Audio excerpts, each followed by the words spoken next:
अस्सलाम वालेकुम dear students, मैं हूं वहीद वज़ीर। उम्मीद है आप सब खैरियत से होंगे। तो इस वीडियो में हम बात करेंगे functions of nitrogen, deficiency, symptoms of nitrogen and corrective measure of nitrogen in plant.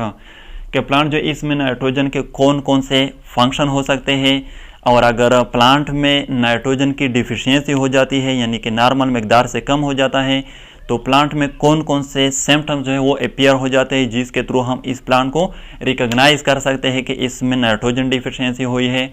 और साथ साथ करेक्टिव मेजर भी डिस्कस करेंगे, यानी कि जिस प्लांट में नाइट्रोजन डिफिशियंसी हो जाए तो हम इस प्लांट को कौन से फर्टिलाइज़र सप्लाई करें जिसकी वजह से नाइट्रोजन डिफिशियंसी जो है वो ख़त्म हो जाए, यानी कि नाइट्रोजन जो है वो नॉर्मल अमाउंट, नॉर्मल मकदार में वापस आ जाए।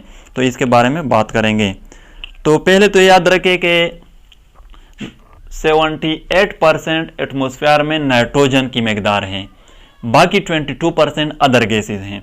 तो यहाँ पर ये पॉइंट याद रखें कि नाइट्रोजन फिक्सेशन जो है ये क्या है। नाइट्रोजन फिक्सेशन, देखो जब नाइट्रोजन को नॉन यूजेबल फॉर्म से यूजेबल फॉर्म में कन्वर्ट कर देते हैं बैक्टीरिया और ब्लू ग्रीन एल्गी के थ्रू, तो इसको हम नाइट्रोजन फिक्सेशन कहते हैं। ये मैंने इसलिए बताया क्योंकि यहाँ पर हमने इसकी बात करनी है। प्लांट जो है वो नाइट्रोजन को डायरेक्टली यूज नहीं कर सकते एटमॉस्फेयर से, पहले बैक्टीरिया और ब्लू ग्रीन एल्गी इस नाइट्रोजन को कन्वर्ट कर देते हैं नाइट्रेट्स में, जिसका फॉर्मूला है NO3- और अमोनिया का साल्ट, और इसको अमोनियम कैटायन भी कहते हैं जिसका फार्मूला है NH4+। तो बैक्टीरिया और ब्लू ग्रीन एल्गी पहले नाइट्रोजन को इस कंपाउंड में कन्वर्ट कर देते हैं जिसको हम नाइट्रोजन फिक्सेशन कहते हैं। फिर प्लांट इसको यूज करते हैं नाइट्रेट्स और अमोनियकल साल्ट की फॉर्म में। अब हम आते हैं नाइट्रोजन की फंक्शन की तरफ के नाइट्रोजन के कौन कौन से फंक्शन हो सकते हैं। तो फर्स्ट जो फंक्शन है वो ये है कि प्रोटीन मॉलिक्यूल की जो स्ट्रक्चर है वहाँ पर भी आप लोगों को नाइट्रोजन मिलेगा।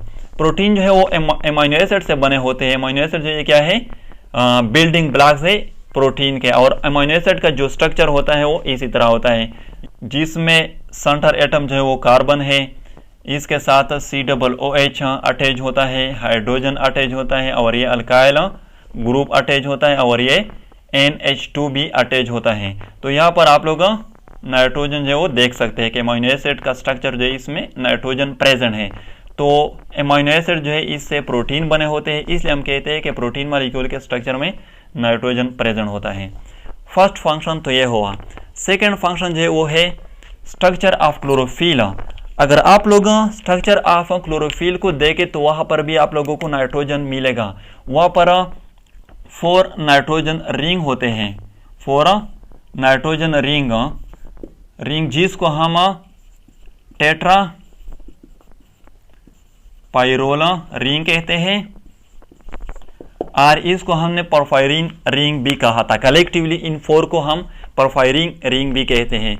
तो क्लोरोफिल का स्ट्रक्चर जो इसमें भी नाइट्रोजन प्रेजेंट होता है। इसके साथ स्ट्रक्चर ऑफ न्यूक्लियोसाइड में DNA और RNA आते हैं। तो अगर आप लोग DNA और RNA के स्ट्रक्चर को देखें तो वहाँ पर भी नाइट्रोजन जो है वो आप लोगों को मिलेगा। यानी कि RNA जो है ये बनी होती है एडेनिन, ग्वानिन, साइटोसिन और यूरेसिल से। DNA जो है ये बनी होती है एडेनिन, ग्वानिन, साइटोसिन, थायमीन से। तो ये जो adenine, guanine, cytosine, thymine, uracil है, इसको हम नाइट्रोजीनियस बेसिस भी कहते हैं क्योंकि इनके स्ट्रक्चर में नाइट्रोजन जो है वो प्रेजेंट होता है। तो उन नाइट्रोजीनियस बेसिस से DNA और RNA बने होते हैं जिसको हम कलेक्टिव न्यूक्लिक एसिड कहते हैं। तो न्यूक्लिक एसिड के स्ट्रक्चर में भी नाइट्रोजन आप लोगों को मिलेगा। नाइट्रोजन के और भी फंक्शन हो सकते हैं, लेकिन जो मोस्ट इंपॉर्टेंट फंक्शन है वो ये है। अब हम आते हैं डिफिशियंसी सिम्टम की तरफ। अगर प्लांट बॉडी में नाइट्रोजन की डिफिशियंसी हो जाए तो प्लांट में कौन कौन से सिम्टम जो है वो अपीयर होते हैं। तो फर्स्ट जो सिम्टम है वो है येलोविंग ऑफ लीव्स, या जिसको हम क्लोरोसिस भी कहते हैं, यानी कि लॉस ऑफ क्लोरोफिल। देखो फर्स्ट जो सिम्टम है डिफिशियंसी ऑफ नाइट्रोजन की वजह से प्लांट बॉडी में वो है येलोविंग ऑफ लीव्स। लीव जो है इसकी कलर जो है वो येलो हो जाती है। क्यों?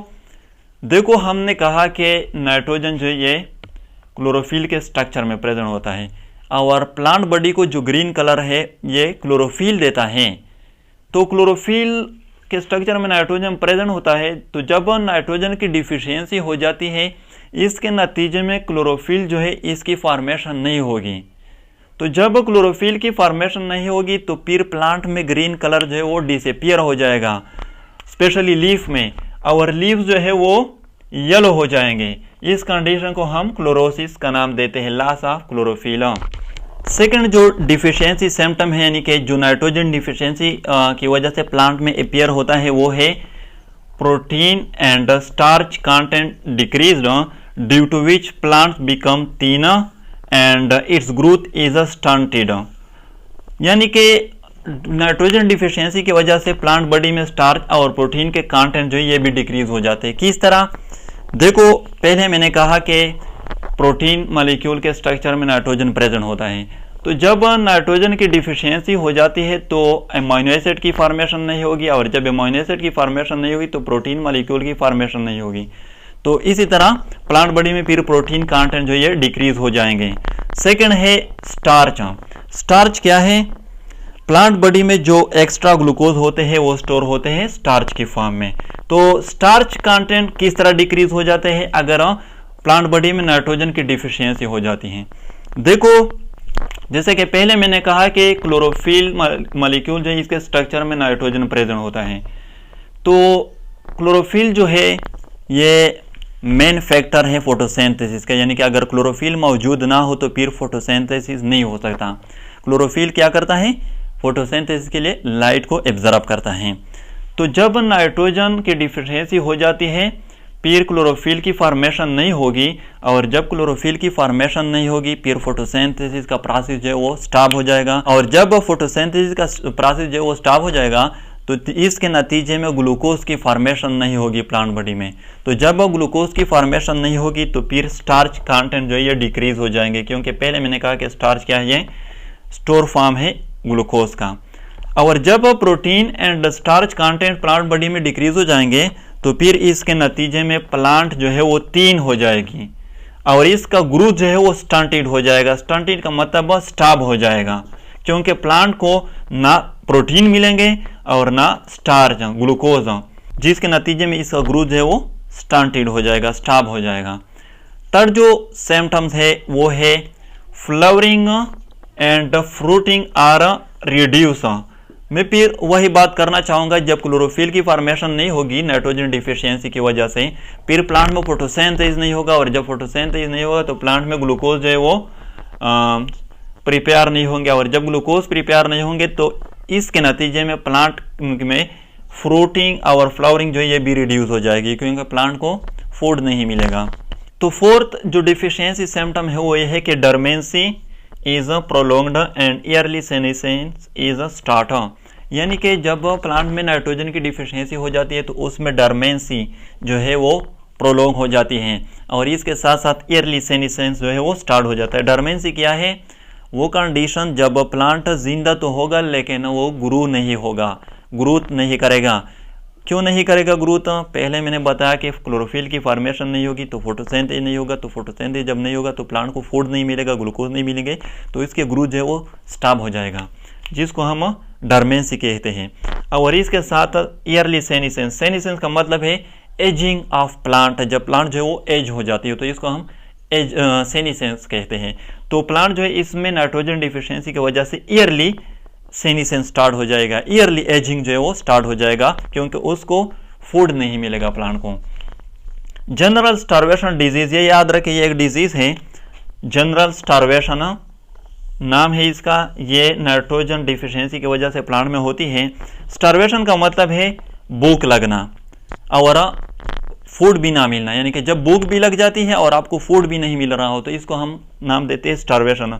तो नाइट्रोजन डिफिशियंसी के दौरान प्लांट जो इसको फूड भी नहीं मिल रहा होता है, क्योंकि फोटोसिंथेसिस वो स्टॉप हो जाता है क्लोरोफिल फॉर्मेशन ना होने की वजह से, और इसके साथ साथ उसको भूख लग जाती है, तो जिसको हम फिर जनरल स्टार्वेशन डिजीज कहते हैं, जिसके नतीजे में प्लांट जो है उसके लीफ जो है वो येलो हो जाते हैं और प्लांट की ग्रोथ जो है वो स्टंट हो जाती है, स्टॉप हो जाती हैं। अब हम आते हैं करेक्टिव मेजर की तरफ कि हम अब कौन से फर्टिलाइज़र जो है वो साइल में सप्लाई करेंगे जहाँ पर ये प्लांट मौजूद है, या इस प्लांट को सप्लाई करेंगे जिसके नतीजे में नाइट्रोजन डिफिशियंसी जो है वो ख़त्म हो जाए, नाइट्रोजन की मकदार जो है वो नॉर्मल में वापस आ जाए। तो पहले तो हम एमोनियम सल्फेट जो है जिसका फार्मूला है NH4 इसको हम सप्लाई करेंगे। यहाँ पर आप लोगों को दिखाई दे रहा होगा, यहाँ पर नाइट्रोजन जो है वो प्रेजेंट है। तो अमोनियम सल्फेट जो है इसको हम सप्लाई करेंगे, यूरिया भी सप्लाई करेंगे जिसका फार्मूला है CH4N2O। तो यहाँ पर भी नाइट्रोजन जो है प्रेजेंट है। यूरिया जो है इसमें 21% नाइट्रोजन है। और इसके साथ कैल्शियम अमोनियम नाइट्रेट जिसका फार्मूला है CH4N2O3+2। तो इसको भी हम सप्लाई करेंगे। यहाँ पर भी आप लोग देख सकते हैं नाइट्रोजन जो मौजूद है। तो ये फर्टिलाइज़र जो है इसको हम सप्लाई करेंगे टू द सॉइल जहाँ पर प्लांट मौजूद है, या टू द प्लांट, जिसके नतीजे में नाइट्रोजन डिफिशियंसी जो है वो किसी हद तक कम हो सकती है, मतलब कि किसी हद तक नॉर्मल मकदार में आ सकती हैं। तो नेक्स्ट लेक्चर में हम किसी और एलिमेंट को लेंगे। तो ये तो नाइट्रोजन डिफिशियंसी, नाइट्रोजन फंक्शन और करेक्टिव मेजर। अगर वीडियो अच्छी लगे तो लाइक भी करें, कमेंट भी करें। अगर अभी तक चैनल को सब्सक्राइब नहीं किया है तो चैनल को भी सब्सक्राइब करें। थैंक यू एंड खुदा हाफिज़।